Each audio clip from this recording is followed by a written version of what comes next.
Après cette recette, vous ne voudrez plus prendre votre petit déjeuner autrement. Je vais commencer par couper 2 pains en tranches, comme ceci. C'est une recette simple, mais il y a quelques secrets que je vais vous révéler ici. Sans parler de l'aspect visuel incroyable qu'elle a à la fin, dites-moi si vous avez déjà réalisé une recette comme celle-ci, j'adorerais le savoir. Après avoir coupé les pains, je vais retirer la mie de chaque tranche. Vous pouvez utiliser un couteau pour faciliter le processus, la combinaison parfaite entre simplicité et saveur directement dans votre cuisine. Maintenant, il ne reste plus qu'à répéter le processus avec les autres tranches.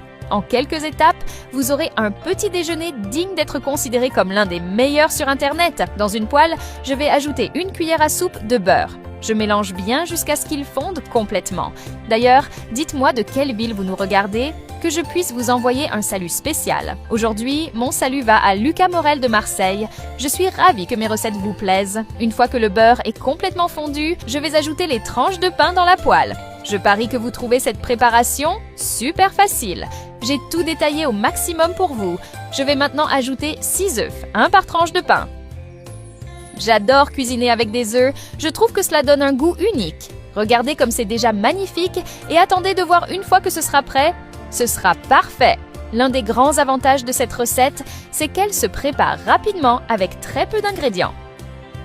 Essayez-la chez vous et dites-moi ensuite ce que vous en avez pensé. Je vais ajouter un peu de jambon coupé sur chaque tranche. Vous décidez de la quantité. La combinaison d'ingrédients que j'utilise va créer une explosion de saveurs, vous verrez.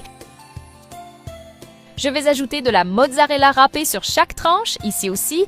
À vous de choisir la quantité. J'adore le fromage, donc j'en mets une bonne dose. Qu'en pensez-vous? Ajouteriez-vous un ingrédient en plus? Si vous avez un ingrédient secret, dites-le moi. Qui sait? Peut-être que je l'ajouterai la prochaine fois que je préparerai cette recette.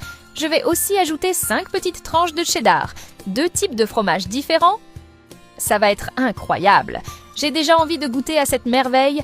Rien qu'en la regardant, j'ai faim. Je vais couvrir et laisser cuire pendant 10 minutes. Une fois le temps écoulé, je vais retourner les tranches pour cuire l'autre côté. Puis, je vais couvrir à nouveau et laisser cuire encore 5 minutes. C'est prêt? Regardez comme c'est magnifique. Rien qu'à voir, on sait déjà que c'est croustillant à l'extérieur et ultra savoureux à l'intérieur. Quand vous la testerez chez vous, envoyez-moi une photo du résultat, je suis sûre que tout le monde adorera. Cette préparation exclusive va complètement changer votre vision des recettes simples.